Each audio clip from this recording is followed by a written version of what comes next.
Hello, everyone, and welcome back to the Whale Nerds Podcast. This is episode number 105. My name is Slater, and I'm here with Caitlin. Hello. We are missing one of our other co-hosts, Adam, today. He's wasn't able to make it today, but he'll be on the next one, and I probably won't be. So yeah, we're trading. That. We're taking turns. Yep. And then Caitlin's slowly going to kick us off, and it'll just be Caitlin. It'll be like the beginning of COVID all over again. My little mini episodes. Anyways, what's up, dude? Not much. I took my boat out for the first time in like 4 weeks. Took your boat for a walk? Took my boat for a walk. Took it for a stroll. Actually, did I go 2 days in a row? I went 2 days in a row. You did? Yeah, I went by myself the first day. Well, do you want to talk about that in a minute? I mean, we can, yeah. I just wanted to start with thank you to everyone for supporting us, listening to the podcast, coming on trips, supporting our Patreon, rating or reviewing the podcast, telling people about the podcast. We definitely appreciate you all. Sometimes I look at like the stats of the podcast and I can't believe like we have over 30,000 streams of the episodes. Like that's crazy. That's so cool. So thank you for all of that support. And if you want to just keep up with us and what's going on, our website's a great place to do that, as well as our social media feeds. We have Facebook and Instagram, but you can also go to thewhalenerds.com and check out the blog, the trip schedule. The beach cleanup details are on there now. We do have a little bit of merch up there. And we also have YouTube, and all the video versions of our episodes from 100 onwards are public on our YouTube channel. If you didn't catch the beach cleanup announcement that we put out on episode 104, we are doing an Earth Day beach cleanup on Friday, April 22nd, after the whale watch. We'll be cleaning Moss Landing State Beach from 2:30 to 4:30. You can meet us at the Moss Landing Viewpoint parking lot. It's the dirt parking lot at the end of Jetty Road. And if there's not any parking there is parking in the main part of the harbor. You just then have to walk around Jetty Road, which is a really beautiful walk. It's great for birding and looking at otters and harbor seals. Alvarado Street Brewery is providing grain bags for us to collect trash in so that those bags get a second life before they go in a dumpster. And we will also be providing single-use gloves. But if you have your own PPE, personal protective equipment, or your own trash cleanup equipment, you're welcome to bring it. And also bring sun protection and water, warm layers of clothes. And yeah, we'll see you there. You don't have to attend the whale watches or anything to attend the beach cleanup. The beach cleanup's open to the public for free. We'd love to see you there and nerd out with you about whatever you find on the beach. It's like a big treasure hunt. I love beach cleanups. So that's going to be a lot of fun. Yeah. And then I just had 2 other little announcements, and then we can talk about sightings. I don't know if we'll get another episode out before Whale Tales actually happens, but it's 26th and 27th live streaming online. You can still sign up at whaletales.org. And we did do a video for the keiki program. We're pretty excited about our intro to marine life photography thing that we did. And there's going to be all kinds of cool science stuff there, including maybe some science stuff that we're going to talk about today. You'll get to hear from the researchers firsthand talking about it. And then Cape Ann Whale Watch, where I worked the last 2 seasons, they are looking for interns still for their field research and education internship program. So if you're interested in getting a start in the marine field and you don't mind going to Gloucester for the summer, it's a great program. You get hands-on experience doing data collection, photo ID, and then also interpreting and educating guests about marine life, not just whales, but like seals and sharks and fish and birds. And it's a great way to get experience as like a naturalist in training, and also get a sense of what it's like to work on a boat and maybe decide if you want to do that as your career. So if you're interested in that, send a cover letter, resume, and 2 written references to cawwtablet@gmail.com. And I reposted that on our Facebook page, but if you need more info, you can send us a DM. I'll send the info to you. But I highly recommend the program. Jamie does a great job with it there on the Hurricane. And you get to see some really cool whales too. So, okay, that's all the housekeeping stuff. Are they having right whales there right now? They are. They're seeing them from shore right now. Okay, yeah. Someone sent me a photo of a breach from the shore, it was a pretty good photo too. Peter Flood, I saw him post some photos. He goes out to the beach almost every day and looks for them. Might be kind of fun. If you are listening from New England, get down to Provincetown. They're seeing them off Race Point almost every single day. And do it. That you can actually be closer to a right whale standing on the shore than you can be on the boat. Like if it's high tide, the whales will be within 200 or 300 yards of shore sometimes, and you have to stay 500 yards away on a boat. So pretty cool opportunity to see one of the most endangered whales in the world from land. I need to do it. Yeah. Oh, I know. I wish we could go right now, but you're going to go to Mexico. No, I'm not. I quit. Kidding. Just kidding. I just got my package in the mail. Yeah, for my you did. Tickets. Too legit. Okay, back to my boat, dude. I went on my boat for the first time 2 days ago. So I went out 2 days ago just because I was like, I need to run my boat. Oh, I needed to clean my boat. And I also wanted to run it because I hadn't started it in a few weeks. Yep. And then I was going to check the fuel prices, but the door wasn't open to like the little office right there. And I was like, I don't feel like waiting. I'm sure he was just up, off the dock and he would have came down. But I was like, I guess I'll just avoid that for now. I still had a half tank. And so, I went out there. I almost made it to the corner, and then I saw a humpback whale. Did I see 2 humpback whales? No, 1 humpback whale the first day. And it had a beautiful white tail with some speckles on it.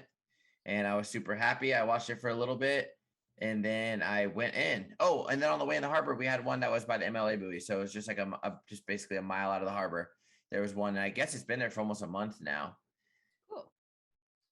And then I went in, and Adam came up that night. He came and stayed at my house, and we went on the boat yesterday to film a little video for fun. And we had 2 humpback whales, and we were at 2 humpback whales out at the corner. And then we hung out with them for a little bit. They were really just kind of super chill whales. They weren't like moving they weren't moving fast, and they also weren't just doing very much. They were fluking. Like one of them was fluking, or they were like kind of taking turns fluking and going down. They were just pretty chill. And so we left them, and on our way in, it's funny, like some sort of crab boat was passing us, and they waved, and we waved back. And then like a minute later, because this was getting pretty close to the harbor, a minute later, I was like, dude, I think I just saw a whale breach like in front of the harbor. And then he's like, nah. He's like, don't get me, like Adam's like, don't get me hyped up, dude. And I was like, no. I was like, look at the waves, dude. Like like the waves are not crashing big on the beach right now. Yeah. I was like, it's for sure a humpback that breach. And then next thing you know, this little humpback, boom, full like, a full arch twist breach. Did it 4 times. We got within range, and it stopped. Don't you hate that? Yeah, it was a bummer. But that whale had a really cool tail. It was like, I guess it was all white too, but with like a lot of black dots and then some yellow. So it was kind of like cookies and cream. Like it looked like the Hershey. It literally looked like the Hershey bar. I was kind of hungry. And then we had one, and then so we left that whale, and we were pretty close to harbor, and one popped up like right between the red and green buoy. Like, wow. So like a half mile from the harbor entrance. Yeah.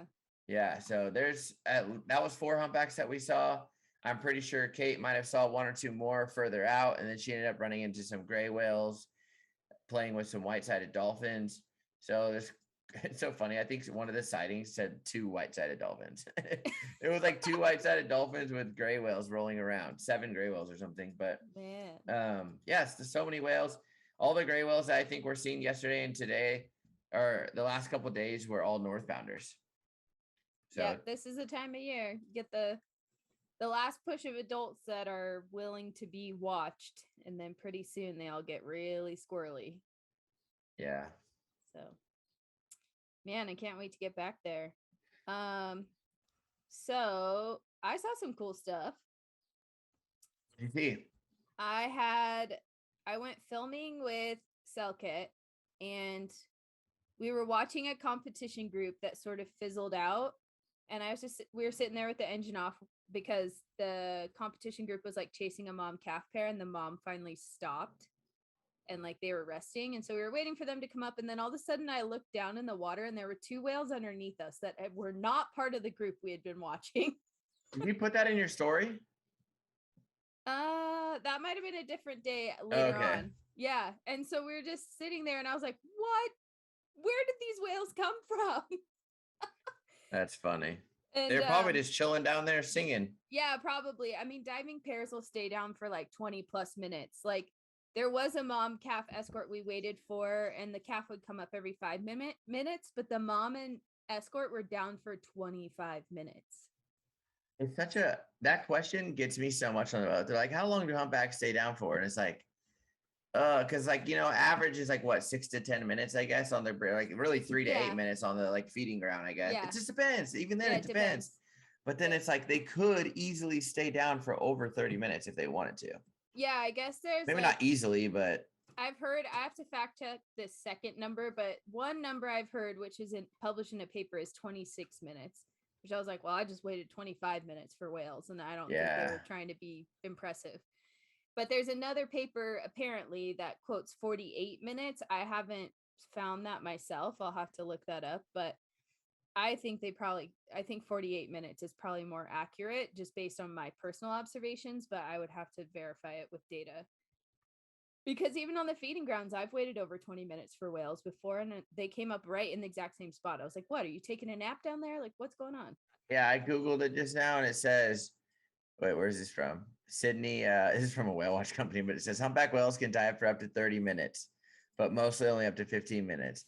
It's just like, I guess it just depends, man. Like, I really think that if they're sitting there, like at night, okay, if you listen to the hydrophone and they're singing, like, when do they take a break? Well, they can sing while they surface. So that makes it more confusing. You think, I don't know, man. It's like rubbing your belly in a circle and patting your head. I don't think they can do. Some whales do it. I don't think they're singing and breathing. The Whales of Guerrero project about 6 years ago recorded a singer where there was no other whales around, and the whale surfaced and was still singing. And then I've seen reports of that here too in Maui.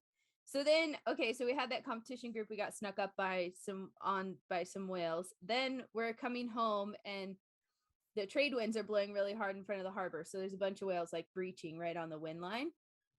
And I was like, okay, cool. But like for the little boat we're in, it's like rocking and rolling pretty hard. It's hard to film. So we turned to leave and like cut outside the wind and come up along the shore a little nicer route.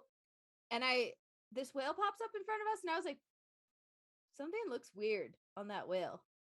And I was like, oh my God, it's the spike whale that had been reported earlier. Okay, yeah, you sent us a photo. Yeah. So it's this whale that has like a growth coming out of its dorsal hump, like before its dorsal fin. It looks like a little spike, and it's not an injury. Like it's growing out of the back of the whale. There's no other marks around it. It's so weird. So in Maui, they call it spike, but this whale's also been seen in Mexico. And in Mexico, they call it rhino. Wait, is it on Happy Whale? Yeah, and it only has breeding ground sightings on Happy Whale. Spike, British Columbia? Spike rhino. Oh, okay, Maui rhino. I see it. Yeah. Oh, wow. It's right where I just was. Yeah, so they saw it earlier this year on February 13th or 15th. And then we saw it less than a week ago. So the whale's been here for almost a month, which also kind of blows some of our assumptions out of the water about how long they stay in the breeding grounds. Wait, that's crazy because I have 2 now. It was like kind of like there was only like 1 whale that had been crossed from California to Maui. Now I have 2 whales, and I think both of those are not including the one that has already been. And I think Adam got one in Santa Barbara this year has been to Maui or been to Hawaiian Islands. So I think they're going to start messier than we realize, I think.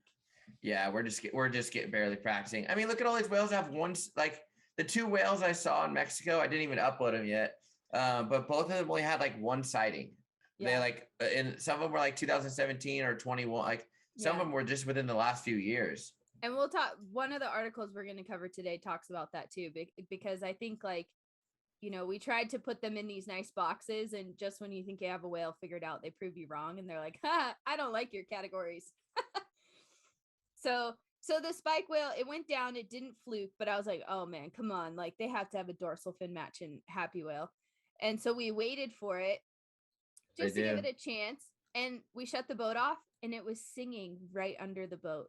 Man, we were like laying on the pontoons of the Zodiac. You could feel it vibrating through the pontoon, like on your chest, and you could hear it just like above the water with your ears. It was so cool.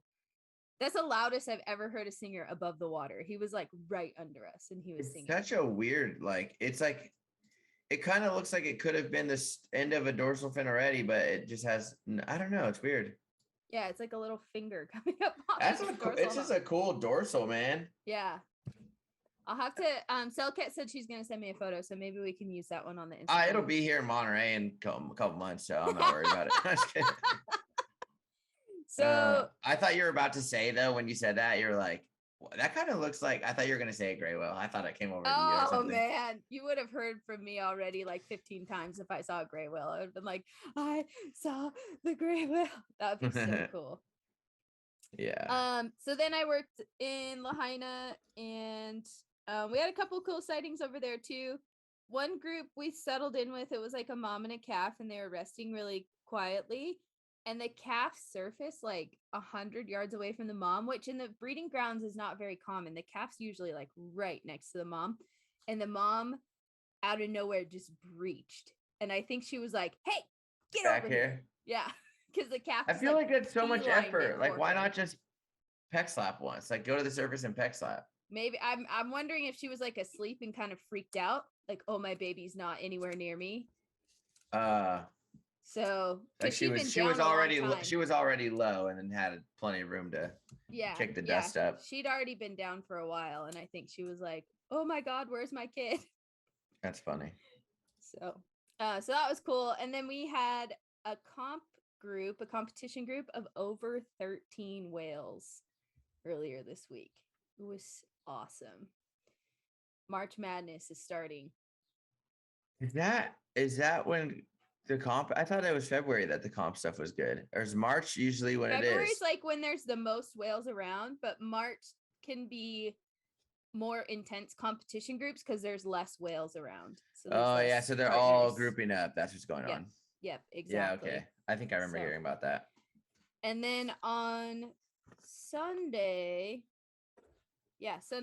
the 13th, we saw a calf that was like within the last 72 hours it had been born. It was like light gray. Its dorsal fin was all curled over. It was all floppy. It was tiny. I was like, dude, what? The second week of March, they're having babies. Isn't that pretty late? Yeah, that's the latest I've ever seen a new calf. You think gray whales could still be having babies? I guess, yeah. It's like, it was kind of weird. Because I'd like a fresh one right when I get there. So, yeah, very interesting stuff. And then today I got to see spinner dolphins for the first time all season. So that was nice.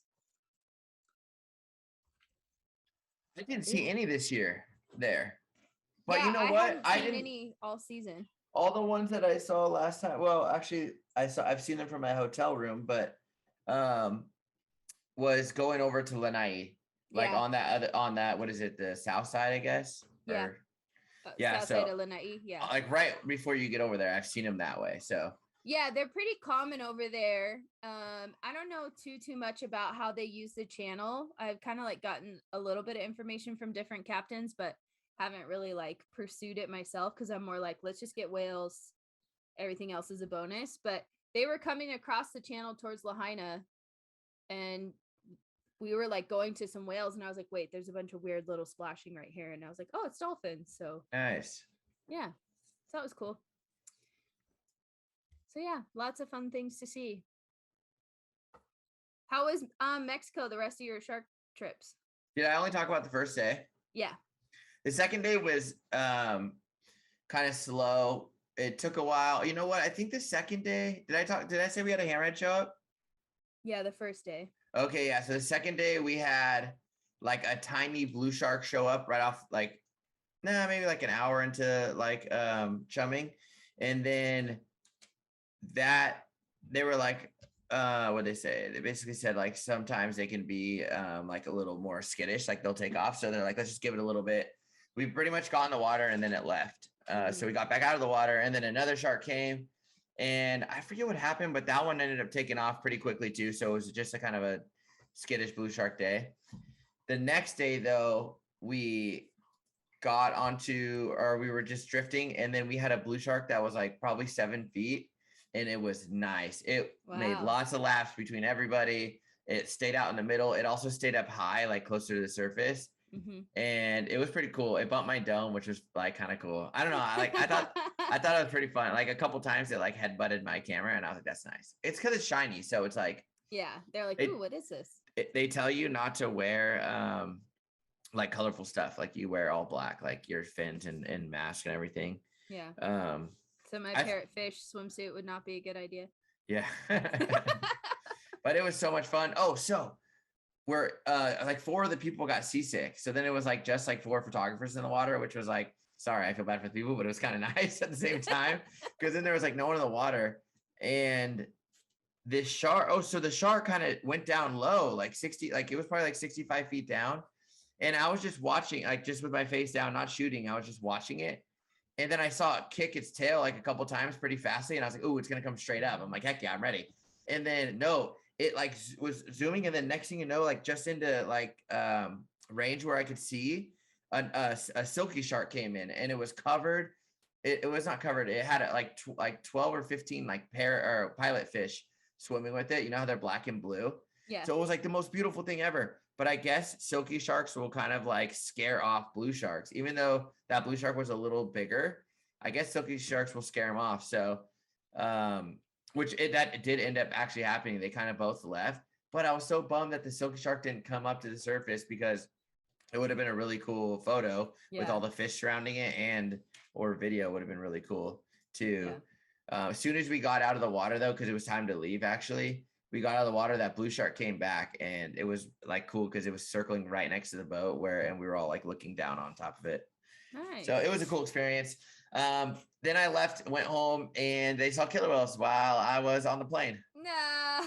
And so they jumped in with killer whales. So that was cool. Yeah. I guess they only got kind of like one pass, and the killer whales they were on their own mission, I guess. Sometimes they will like stick around, and obviously you've seen they have crazy videos of it. So I'm like sad. I'm like, oh, well, it wasn't that great of an encounter, so I'm not that sad. And then today they had a fin whale, actually.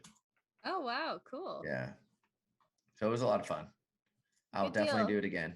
And you're just doing gray whales for this trip with Lindblad, yeah?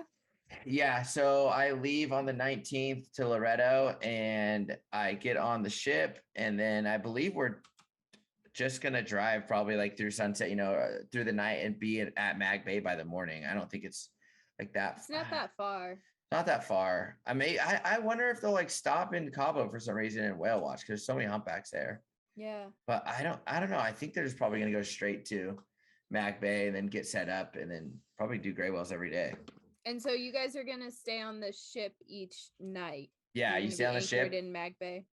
Yeah, and I assume, because in Mexico, I think the one thing is that you use their pongas when you it supports the local community, Yeah. Well, and there's a permitting system too. Yeah, and so I think what they'll do is probably drive us to either shore or I assume they'll drive us to shore and then let us get on the pongas in groups and go out. So yeah, I think when I was in San Ignacio, like the Shogun goes down there, and so does the I've seen them there when I was there. Yep. And I think they just contract with one of the camps, and the pongas come to the boat, but I guess it probably just depends on the location. Yeah, they might pick up the show. Yeah, the Shogun doesn't bring a skip with them, so I think they might get picked up, because you can't go. You can't bring your own boats there. That's for sure. No, yeah. So cool. Yeah, I'm excited to hear about your gray whale adventures. Yeah, I hope we have some good encounters, and I actually hope it's not windy. I looked, and it looks like at least like 2 of the 2 middle days are not that windy, because sometimes it's kind of choppy and windy in the lagoon. So yeah, but then the wind, like the way the wind pattern moves around the lagoon, also is a little unpredictable. Like like the forecast offshore might say something, but the way the wind pushes around, like the uneven heat of the lagoon is also like not as predictable as the forecast says. Yeah, so I'm so excited. And the mangroves are really pretty, and Yeah. especially in Magdalena Bay. I've been there before, and the mangroves are really pretty.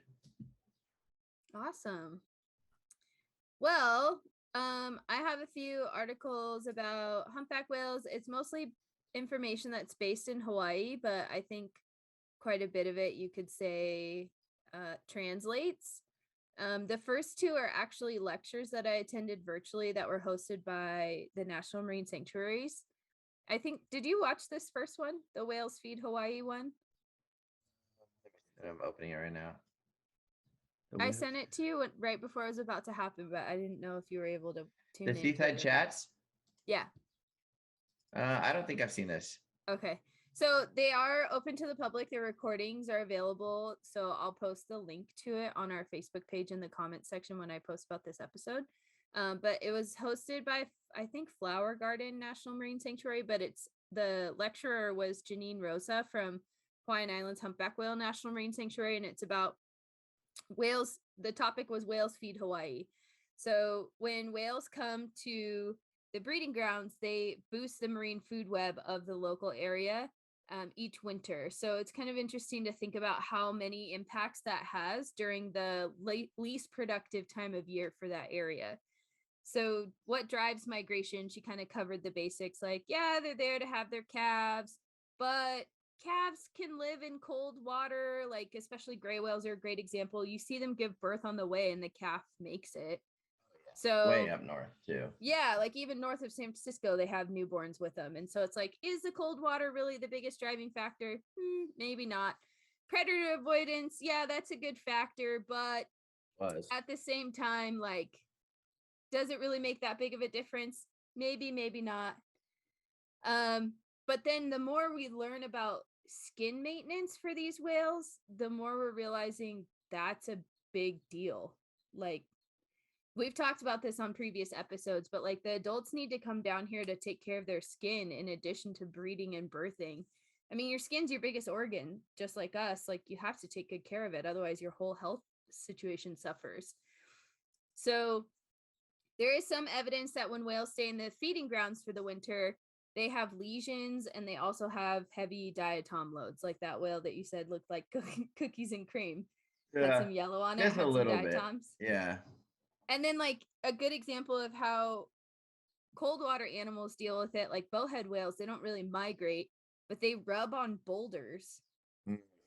So they definitely are doing some skin maintenance like during parts of the year to exfoliate their skin. Same with some of the killer whales up north, like the rubbing beaches, right? And the Pacific Northwest. Belugas too. Belugas do the same thing. Smart. Yeah.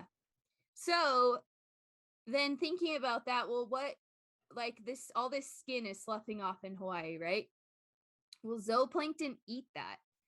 And 80% of the zooplankton that are documented in Hawaii are actually larval stages that grow into bigger animals. So like the nutrients that are coming from whales during this early growth phase, like makes an impact on the food chain down the line because they're providing nutrients during a low productivity time of year to all these, you know, infant forms of animals, basically these larval forms of animals. And then in Hawaii, even some of their freshwater animals like snails and fish have a marine larval stage. So these little larvae are eating nutrients from whales and then transporting it back to shore when they grow up as adults. What? Isn't that crazy? Who's doing this?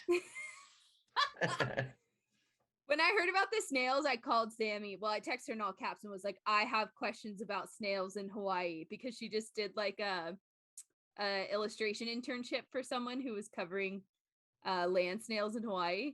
And so she and I had a good nerd out session. So dang it. I've never seen a snail on a humpback. No, like the larvae are eating the skin floating around. Then they grow up to be an adult and they go back to shore. Still. But the nutrients they got from the ocean, some of it comes from whales, and then they're taking it back to the land, which I think is really cool. More science. More science. So then also directly feeding off of the whales, you'll see these mackerel scad. You might have seen them in videos this season in Hawaii. They're called opelu in Hawaiian. They literally will like pluck the skin off the whale. They're just like actively grooming it. Feel that the humpback whales, this actually makes a lot of sense that they're not going there for the calves. I always think like, dude, this is no way that they're going all the way this way to give birth, because it just doesn't make sense. Like they can handle the cold water for sure. They can.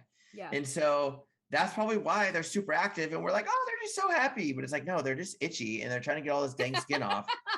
You know what I mean? And they're like, might as well put on a show for 30 minutes. Yeah. Yeah, I think I right now describe skin maintenance as a secondary factor of migration, but maybe I need to rethink that. Maybe it is a primary factor for migration. So in addition to skin, there's all these other ways that whales contribute to the marine food web as well. If they do have any snacks while they're in Hawaii, well, obviously they're going to poop, and that's fertilizer for plankton too. It's definitely not as big of an impact as in the feeding grounds, but the breeding grounds still get some of that residual. And then when the whales are giving birth, the placenta is actually a really huge nutrient source for the ecosystem, especially for scavengers like sharks. And there's a paper from 2007 that estimates about 8% of the females in the North Pacific population are giving birth in Hawaii each year. So that's 600 to 700 newborn, like birthing events each season in Hawaii. So 600 to 700 placentas each year that are entering the marine food web. And then, some whales don't live. So sometimes there's floating carcasses, or some carcasses even sink and become whale falls for the deep sea habitat around the Hawaiian Islands. And I actually didn't really consider that a big factor, but there has been a dead whale or two almost every season I've worked here. And she also said that some divers actually discovered some whale bones off of Maui not that long ago. It kind of makes sense that, also, it's like, think about it. They just swam, so many miles, and they get there, and some of them probably just old too. Yeah. Yeah. And I've definitely had seasons where I've seen a whale and been like, I don't think that whale's making it back to the feeding grounds. Like, it's skinny and it's gray and it doesn't look good. Yeah. So, and there is some evidence that maybe even Hawaiian people had a handle on how whales contribute to the ecosystem. There's like this proverb that says the whale mucus produces the manini, is like how it translates to English, and the manini is like a reef fish. So I don't know if they're referring to like the placenta or like the whale skin, but there's not a lot of information about Hawaiian people's relationships with whales. So it's interesting that there is a proverb saying like whales bring nutrients to the reef. And so whales carry probably not hard to witness it if you watch them, long enough, especially if you live there. Yeah, and I think that may just be like Western civilization's inability to capture the relationship between Hawaiian people and whales more than anything. Yeah. Like, I think that's an error on who's trying to record it more than on Hawaiian people and their relationship with nature, because they're pretty dang in tune with the ocean. I mean, they got to Hawaii from Tahiti many times. Yeah. It's pretty incredible. Crazy.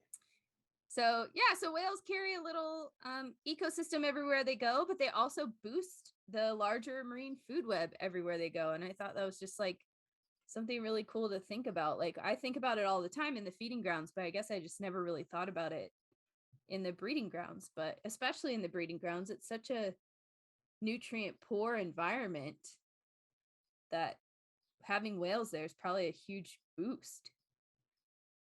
I mean, especially when you think about Maui, 10 to 12,000 whales come through Maui County over the course of mid-December to mid-May.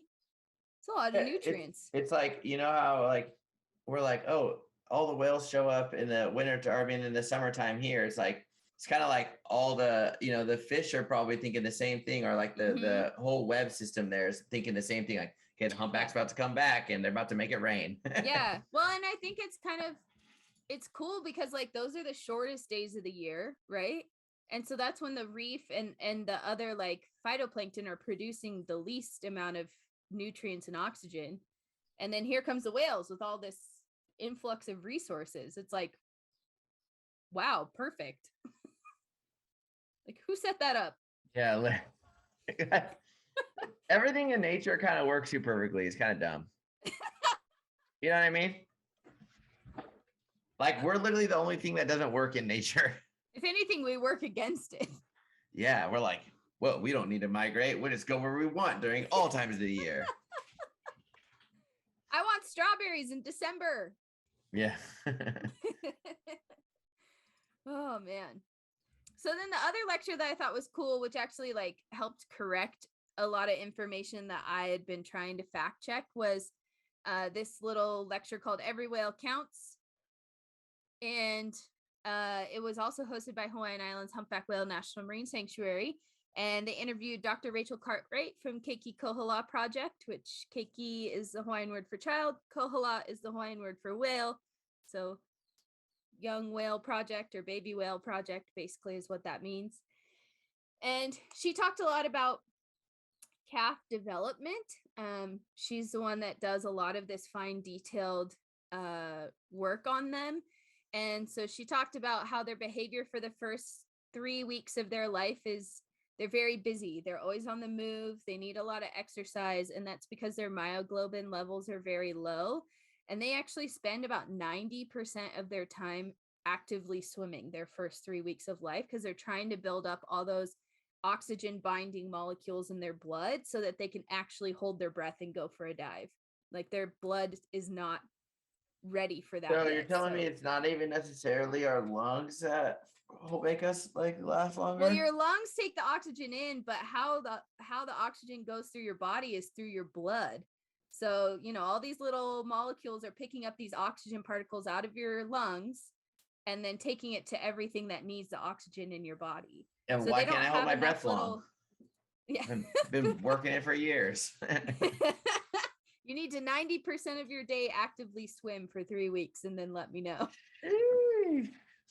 So by the time they're 3 weeks old, they have built up enough oxygen binding molecules in their blood to actually be able to hold their breath and rest. So after 3 weeks, you start to notice calves spend 60% of their day resting because they can actually hold their breath and take a little. So they're wild in the beginning. They're wild. They're always on the move, which I noticed this season. I was like trying to get into a routine with moms and calves, and like the really little calves were always swimming. And I was like, is this bad? Am I chasing them?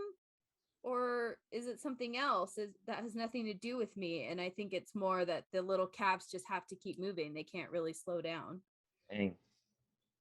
They're not even calves when they get here, man. They're so big. Like, I know. They're huge. You really can't. Yeah, it sucks because they are calves, but it's like they're not. You know, their pec fins are like everything. They're just like almost double the size. I tell people, like, when they're here in Hawaii, they look like a toy.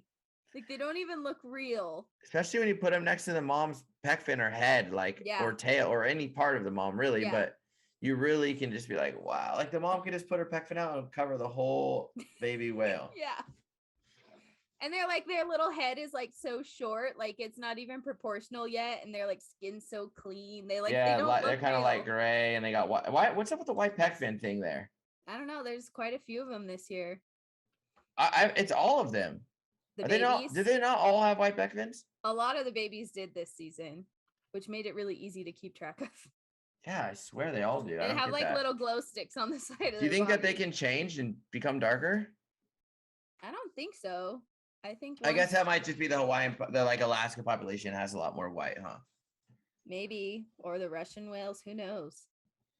True. But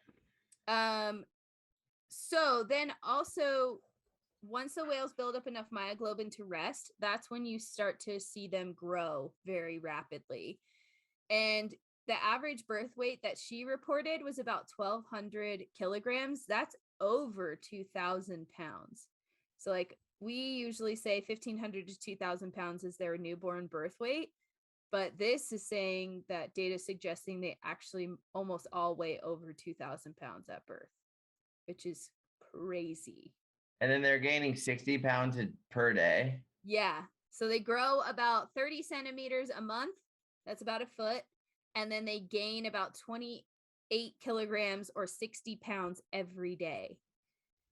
And then the milk from the mom is about 20% fat while they're in the breeding grounds, but her milk content, it gets more fatty when she gets back to the food.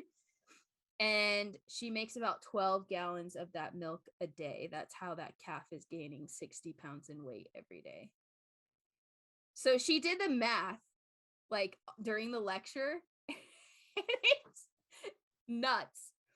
So the resting like metabolic rate of a 3-week-old calf is 38,495 kilocalories a day. That's how much it needs to just be a whale. Then for the activity it does during the day, swimming, playing, breaching, all of that, it needs an additional 20,504 kilocalories a day to support activity. Then on top of that, it's growing. And so it needs about 42,000 kilocalories a day to grow at the rates I just talked about. Go ahead. If we're assuming that the calf, when it's nursing from mom, is getting about 90% of the milk that she's making, then the mom needs to, the calf's demands are 100,999 kilocalories a day. So she needs to make an extra 10% for whatever the calf doesn't get in its mouth. So she makes 111,099 kilocalories per day in milk. Okay, let's do the math here. If it says 60 pounds per day, I'm just gonna say go ahead and 60 divided by 24 is 2.5 pounds every hour for probably like the first 2 years of its life, right? Yeah. Well, for sure for the first year. For the first year, yeah. Or like 6, but I guess once they switch it, do you think they're even once they get here, they're how old are they? They're like 9 months.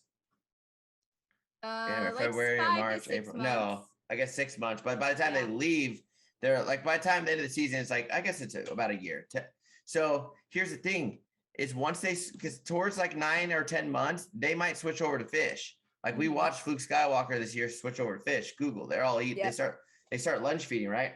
Yep. I wonder what they're getting when they start lunch feeding. There's no way it's as nutritional as the milk, right? No, and so if you like, I talked to Peter Fulkins a couple years ago about like entanglements, and he's like, I would much rather disentangle a 3-year-old whale than a 1-year-old whale, because for the first few years of their life, they kind of starve because they're not very good at catching food yet. Like their mom kind of showed them what to do and where to go, but like they're not very efficient yet. And they're also not very big. So like the amount of fish they can get per gulp is kind of low. Right. So they kind of like starve the first 3 to 5 years of life. And then they sort of figure it out and like start to gain weight again. They're still growing in length, but like they start to get really thin. I think that's why like all these, like this whale, the whale that's in front of the harbor yesterday, like it's a small whale. Yeah. And it's probably a couple years old. Yeah. And I'll bet you that this whale is, like that's all those whales are always in front of the harbor and they're always doing little circles right there. Yep. Because I bet the food gets pushed up right there towards the shallow. It's the end of the bay, Yeah. And it must be like the easiest point for them because it's always a young whale there. Yeah. Wow. Yeah. And, I also talked to Captain Nick Lemon about this a couple years ago too. He said, when you're looking at the nuances of like lunch feeding, and this guy doesn't have any scientific training. He's just a fisherman and he'll tell you that, but he knows a lot about what's going on out on the ocean. He's like, those young whales, when they're in the group lunch feeding, they tend to like mess it up. And like the big whales kind of like move on without him. The big whales get it all in unison. They do it nicely together in a group, but the young whales like don't really get it yet and like don't get in the groove. And so he's like, they're just young and they just like haven't figured it out. Like Kate talking about the hodgepodge. Yeah, we talked about it last season, and if they do it again this year, I'm gonna throw some spankings around because they totally. We had some good lunch feeding for like 2 weeks straight, 2 miles in front of Moss Landing, and then all of a sudden these whales that were like big and small and tall, they all were random, and it would be so perfect And then one whale would just side lunge through the middle of it. And it was like, dude, what are you doing? Messing up the formation, man. Yeah. And then all the big whales, like all of our big ones that we know by name, all moved out and went somewhere else. Yep. Yeah. And so there's definitely like a learning curve of how to get the surface feeding in particular perfected, especially group surface feeding. So, I mean, it's definitely been anecdotally reported by a lot of different sources, disentanglement teams, fishermen, whale watchers, like, and it makes sense, like takes a while to figure it out. So the other two things that are just like not necessarily related to anything else I've talked about with the keiki kohl lecture that I thought were interesting was the mom and calves are typically encountered in depths of water of 40 to 60 meters, which is way deeper than I thought they would be, 120 to 180 feet. That's like way further off the shoreline than I guess I was assuming they would be, but they tend to be out in a little bit deeper water. And then she also said that the calf survival rates are about 60 to 80%, which is pretty good. Yeah, because you don't know what else is going to happen. Like it might not, Yeah. it might be killer whales. So, well, I think that like to the first year, 60 to 80% make it back to the feeding ground. So that's pretty good odds. So then the other two reports from Maui, this one will go quick. This is just a recap of like the survey results from 2018 to 2021. So looking at, we talked about how like the warm water blob made what appeared to be an absence of whales in the Hawaiian Islands, like less whales were migrating because the food web shifted. And so now we're kind of getting back to more of normal numbers. And so this was put out by NOAA, which is National Oceanic and Atmospheric Administration. In 2008, they estimated that about 10,000 humpbacks use the Hawaiian breeding grounds each year, and it's growing at about a rate of 6% a year. And that was in collaboration with Cascadia Research Collective to get those numbers. And so they did some ship-based survey transects. They do these every year, but the most recent cluster of years, they had some results they wanted to report, and it seems like the whales are sort of coming back to like quote unquote normal numbers. So 2018 to 2019, during their surveys, they saw 2,676 whales during their survey effort days. And that was whales were spaced at about 0.74 whales per kilometer squared. So less than one whale per square kilometer. In 2019 to 2020, they had 3,818 whales, so over 1,000 more whales, and they had over one whale per square kilometer in their density estimates. Then last season, 2020 to 2021, they had 3,859 whales, so even more than the previous year, but their density was a little different. There was less than one whale per square kilometer. So they were distributed a little differently, but there were still more whales than the previous two seasons. So looking at like month to month where the whales were and how, like when's the peak time, February was the busiest month. But each year during March, there was more whales in the middle season, 2019 to 2020, than the year before and the year after. So the migration does shift a little bit year to year, like how late they are in the season. But February is always the peak month. And they also had the most density of whales that 2019 to 2020 season. And that was my first season here. And I do remember like, oh man, one night we were taking the skiff to the big boat, and there was like 80 whales in Maui Bay in the 2.5 mile stretch between the harbor and the mooring. I was like, thank God we're doing this in the daylight, because at night I would have been like losing my mind, being like, I hear whales everywhere and I can't see them. It's scary to go. It's scary to drive at night when there's, there's like my last couple of days in November, or no, I guess like December. I don't remember actually, but I was coming in at sunset, and it's like I'm fine driving. Like I have radar, I can see what's going on, I know where I'm going, but it's like not that. It's like Yeah. it's just dark and I can't see whales. Like I was like actually like, man, I can't see any whales. So Yep. Exactly. Did I tell you guys on the podcast that I had a near miss in the skiff in the dark? Maybe before. Yeah. This year like, or another year? This year, like a couple I don't weeks know. ago. Before I started training in Lahaina, I was taking the skiff from the big boat back to the harbor, and the window was really dirty. And so I was like, was that a weird flash from a headlight on the road, or was that a whale? And then 5 minutes later, in the spotlight, which is only like 10 feet off the bow, a tail kicked in front of me. And I was like, good thing is like you don't have to go far with skiff, right? So it's kind of like you could just kind of idle out, or like you don't have to go super speedy, you know? Yeah, I mean, we are trying to like get our day set up. You're trying to go, going, or go home, but right? Yeah, like we can't be blasting like 25 knots in pitch black. No way. There's moms and baby whales everywhere. So so then I just like turned the wheel to get the props away from where I thought the tail came from, and all I saw was all these fluke prints. And I like searched around with my flashlight and the spotlight and was like, where are you? But they never came back up, so I just like slowly idled away. Yeah, I have a question. Yeah. So on the bottom side of a humpback's fluke, they have like where the barnacles have sloughed off, right? Yeah. Why is there never any barnacles? They've only sloughed off. I've seen barnacles, usually small. Maybe I just can't see them. Like I'm looking at this whale right now that has so many dots, right? The one I was telling you about. Because I was trying to look up its ID, but I guess Eric is the only one that's posted it. And it's just like all these whales have so many dots, but no, like I think it fluctuates too. Like one season, it was 2016. In 2015, we had a lot of moms and calves. And then in 2016, we had a lot of subadult juvenile whales. I think they were yearlings from the year before.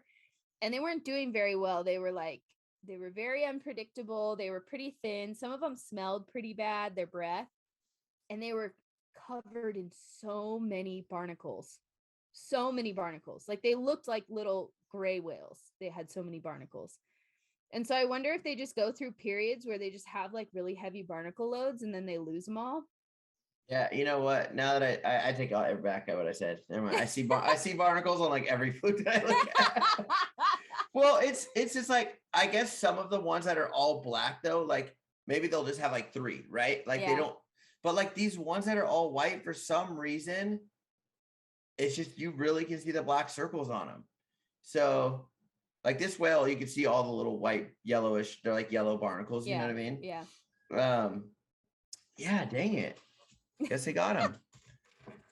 But it does seem like the younger whales have more for some reason. Either they have them or they don't, I guess. Yeah, I don't know. And I don't know like what causes like, you know how they get those like clumps on their like around their shoulders?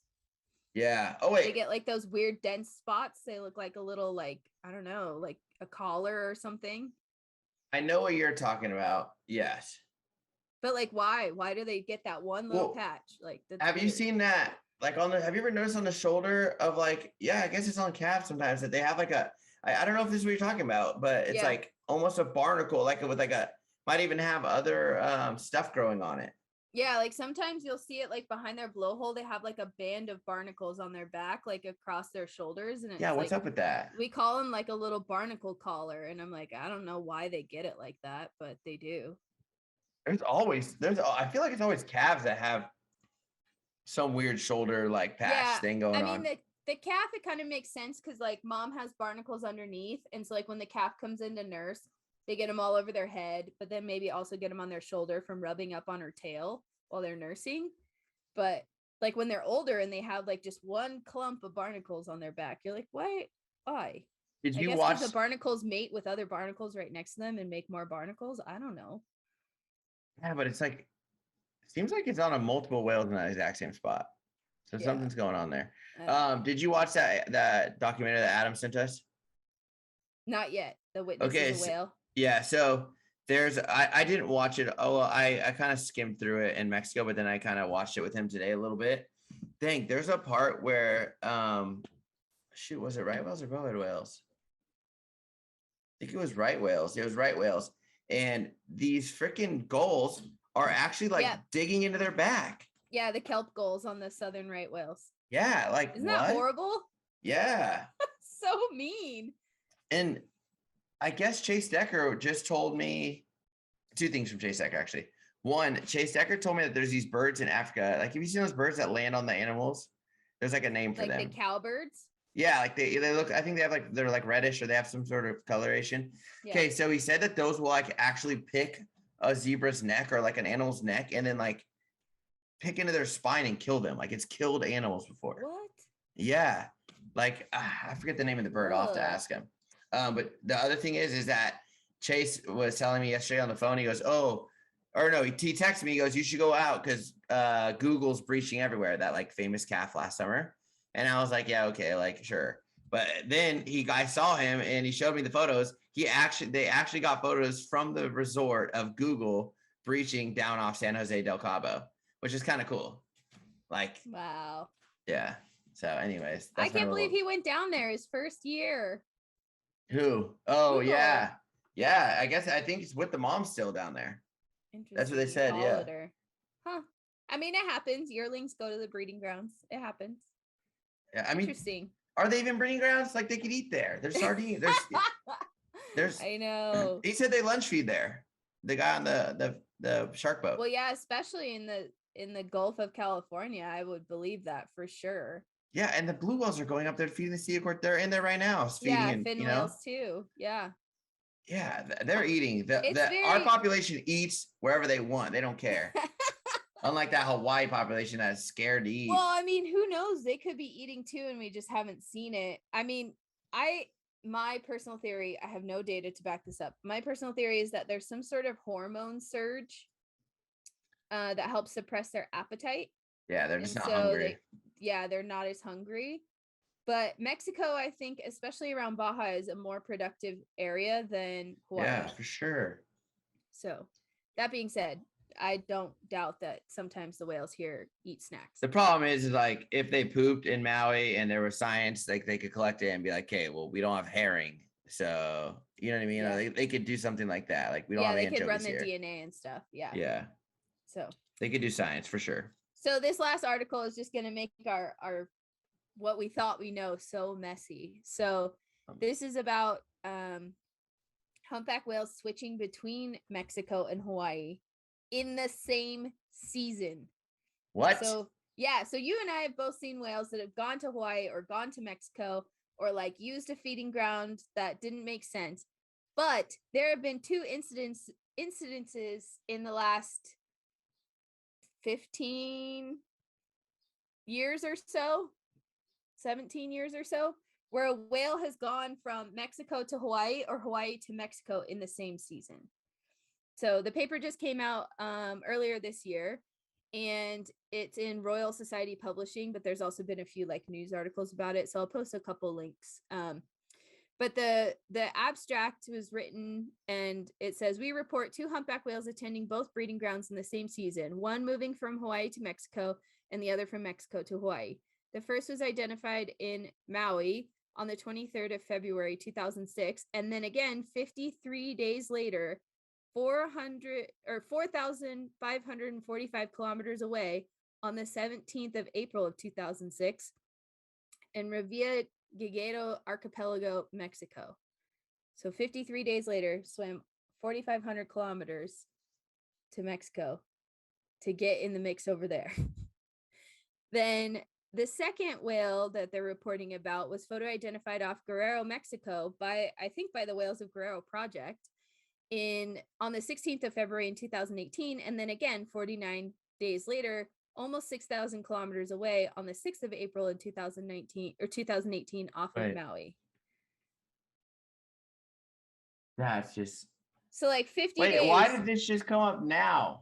They just got the IDs or what? Yeah, they just finally combed through all the data. So they've been using Happy Whale and like trying to get through all this stuff. I mean, they wouldn't post it. Like, okay, so when I got my match, that was like the Hawaii, California, Ted wrote me, he's like, we need to talk. Can you call me? I was like, it's legit, dude. I swear. Like, I was like, dude, it was just a day in the fog. Like, you know? Yeah. So like, they're not going to put that on there if it's wrong. Yeah. No, I think that this was it sounded like this sort of came out of a project to go through a bunch of archive data in collaboration with Happy Whale. And so, researchers in both areas finally were like, yeah, we have whales that go between. And then they were like, wait a second, we have whales that go between in the same year. And so then they wrote it all up.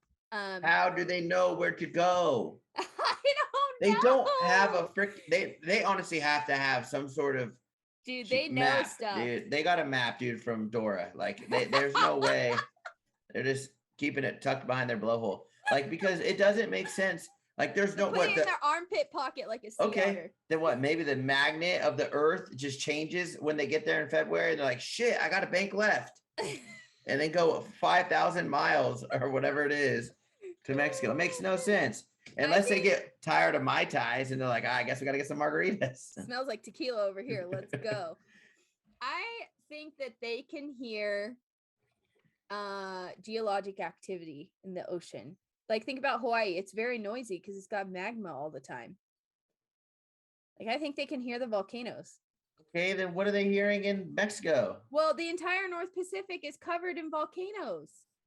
2,800 miles, just so you guys know. Thank you for doing the math. The translation. Google did it. So, the whale in 2006 that went from Hawaii to Mexico also was identified in the summer off of Kodiak Island in Alaska. The whale that went the other way from Mexico to Hawaii was identified in a feeding ground off British Columbia in Canada. They're all making out, dude. There ain't no rules. There is no more rules. We don't know shit. Literally, all the whales, the 2 whales I saw have been seen by 2 people in Mexico and nowhere up north. Like, all these whales are getting, and I just went and did sightings within the last week and off of Cabo. I clicked on all of them. They've all been seen like only down there. So they just disappear up north. Nobody sees them. Then that spike whale, pretty hard to miss, right? Yeah. It's only ever been seen in Hawaii and Mexico. Because they don't go north. They just eat in Mexico. They probably eat. Next thing you know, we're going to find out they eat striped marlin once a week. And that's it. Like, we don't know. They don't even need teeth. Yeah. Look at these stinking dolphins that need teeth to eat marlin. Yeah. It is swallow a sword. Literally. Oh, gosh. So why this is so messy is because in 2016, governments around the world tried to make a better version of a stock assessment. So in the US, the National Marine Fisheries Service designated Mexico and Hawaii as distinct population segments. So they have their own management strategies, they have their own population estimates, and they have their own conservation status. So in Mexico, the whales are considered threatened, and then in Hawaii, they're considered not at risk. So that puts in a different set of protections for those whales. Well, now you have whales not only changing breeding grounds, but changing breeding grounds during the same breeding season. So we should take them off the list. And 2, we should, and here's another thing. What if these humpback whales are like, shit, Maui ain't looking too hot. We got to send some of our cousins that way. And they're like, we'll hook you guys up. And that's why they're going over to, the Hawaiian Islands. Yeah. Guys, maybe you had a couple bad years. Yeah, no? I don't know. So a little more detail about these different encounters. So the whale that went from Hawaii to Mexico, it was identified on the 23rd of February in 2006 off Alawalu, so the west side of Maui between Maui and Lahaina. And it was in a surface active group of 5 to 7 whales, so probably a competition group. So this whale was identified as the principal escort to a female in the group, so they think that the animal was a male. Then 53 days later, middle of April of 2006, it was 4,500 kilometers away, and it was identified off of Isla Clarion, and it was in a trio of whales. So then this whale has also been sighted in other years in Maui, like in 2004, which was 2 seasons before it went from Maui to Mexico. And at the time, it was documented as a solo singer. So they're pretty confident this whale is a male. And then it was seen in 2004 also in Alaska in the feeding grounds in July. Okay, so a male switched. So the second whale that happened in 2018 that went from Mexico to Hawaii, it was first identified on the 16th of February in 2018, just south of Zihuatanejo, Guerrero. And it was alone, traveling rapidly. It did some breaches, did some tail throws. There were 2 other whales around, and there may have been some sort of interaction later on, but that was not observed. And that's the only sighting of that whale in Mexico, was that 2018 sighting. Then on the 6th of April, 49 days later, almost 6,000 kilometers away, the whale was identified near Alawalu off of West Maui. And it was in one of 7 whales pursuing a female in a surface active group. And they assume that it's most likely a male.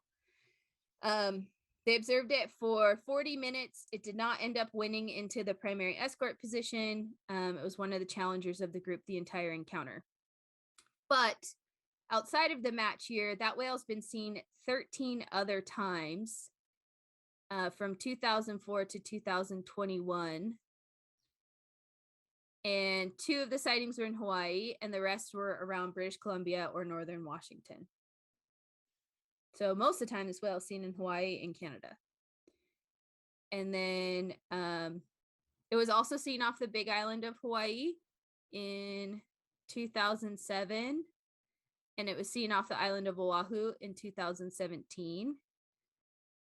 And the earliest record of that whale is off the southern end of Haida Gwaii in 2004.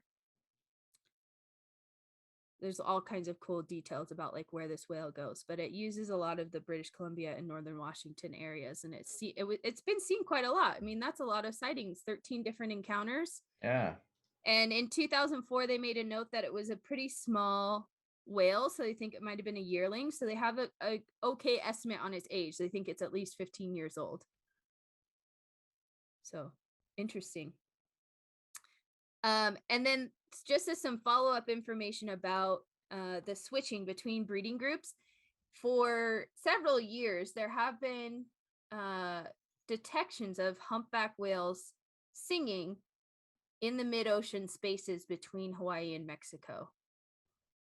So that further supports the idea that whales are moving between the 2 locations, because you're hearing them singing between the 2 places.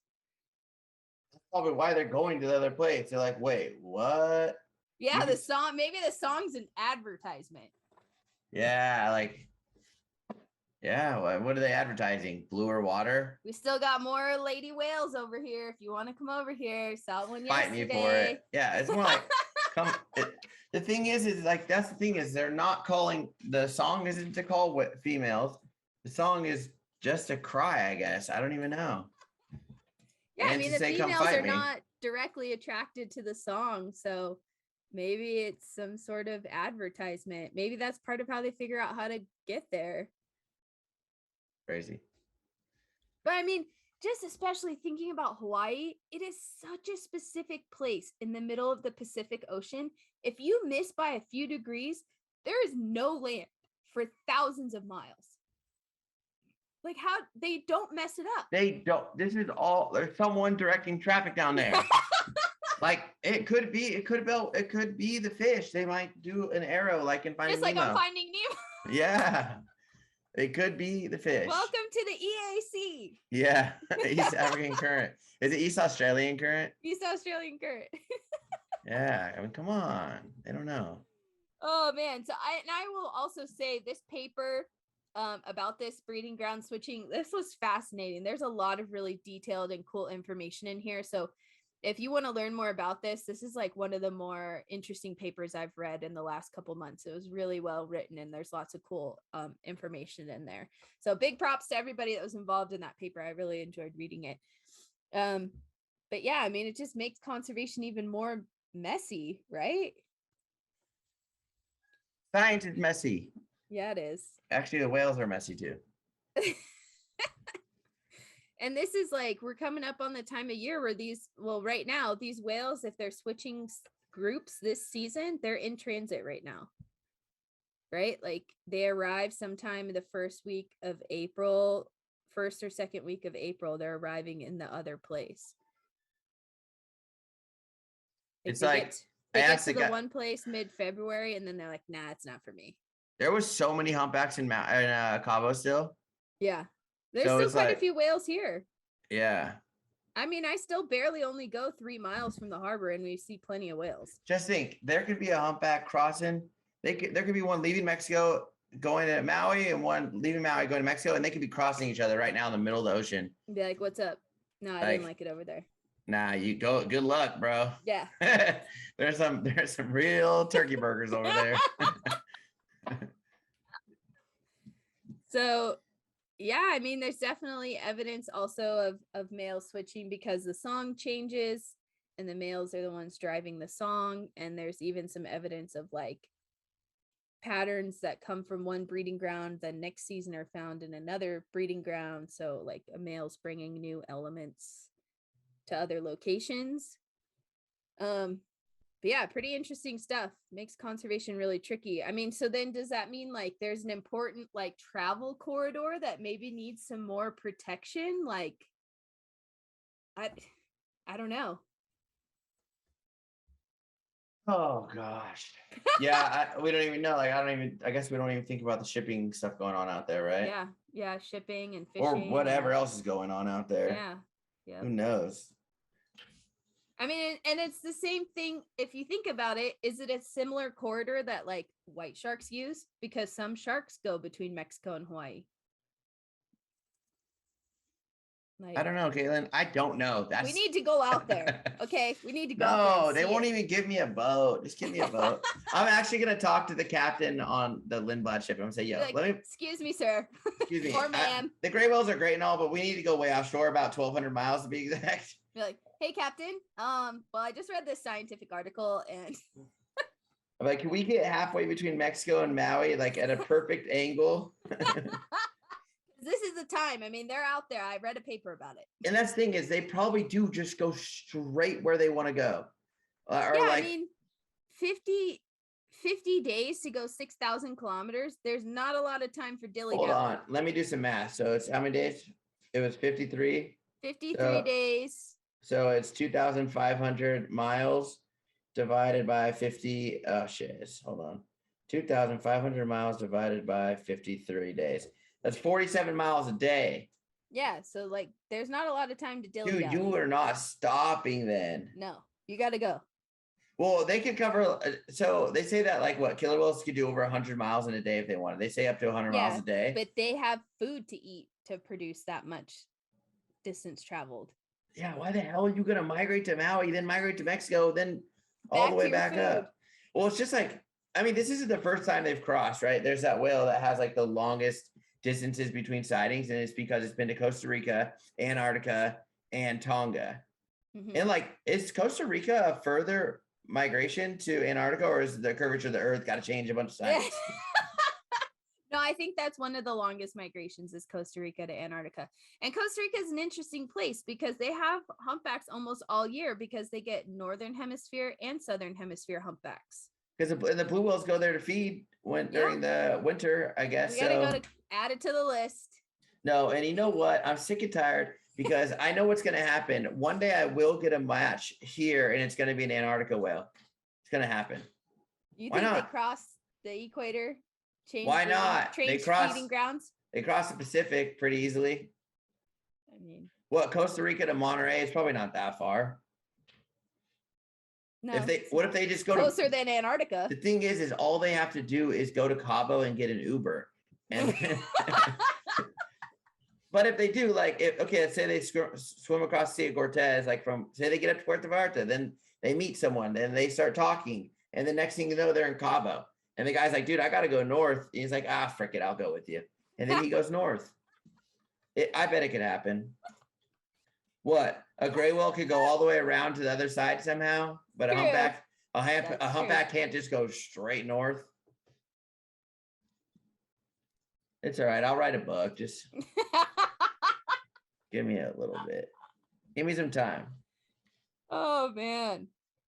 All right. That was a good episode. Yeah. So I think our secret whale of the week should be Spike. I just told Adam yesterday. I was like, I'm sorry. Actually, it was today. he was showing me California seasons, like some lunch. He needed some of the files. He like had lost them or something, and I have them on my hard drive. Yeah. So he had put them back in his timeline on Premiere, and he showed me the sequence, and I was just like, I forgot I had even filmed it too, and I was like, did I film that? He goes, yeah, you filmed this, and I was like, oh, and he's like, I was like, dude, I'm sorry, but humpbacks are like my favorite. They're just so cool. They're just amazing. And they're very unique, right? Like they're the only whales that look like them. Those big long flippers and their tubercles, and they're curious, they're fun, they're active, they show empathy, or like what is it they show, what's that science altruism word? Yeah, exactly that. And so they care for other animals. Like just so much science coming out of humpback. Well, and they're one of the easier study subjects. I mean, I think if we had access to other species of whales like we do humpback whales, we might learn that they're just as cool. I mean, we do have access to gray whales. That's also true. They are cool. It's just that they're not, the thing is they're travelers. Like they're not the same as humpback. Humpbacks are travelers too, man. But the gray whales, just when they're on their mission, they're on their mission. They don't frick around. Yeah. They do though. I don't know. Like it just, gray whales have tougher days some days. They're not as outgoing. They're less likely to be outgoing. You got like a 2% chance that the gray whale. Let you pet them. Like, yeah, and then come here, scratch my chin. Thanks. So dumb. Like you're telling me you don't breach, you pretty much snorkel for like 99% of your migration. Then you get to lagoons, you're like, I'm just gonna hug a boat. Like, so it makes no sense. Oh man. Doesn't make any sense. Anyway, whales are cool. Yes. I'm into it. So thanks everyone if you made it this far into the episode and listened to our ramblings about whales and how awesome they are. And yeah, we can't wait to see you in the spring. And we're so thankful for your support always. And yeah, we'll talk to you later. See you in the next one. Thank you. Bye. Thank you.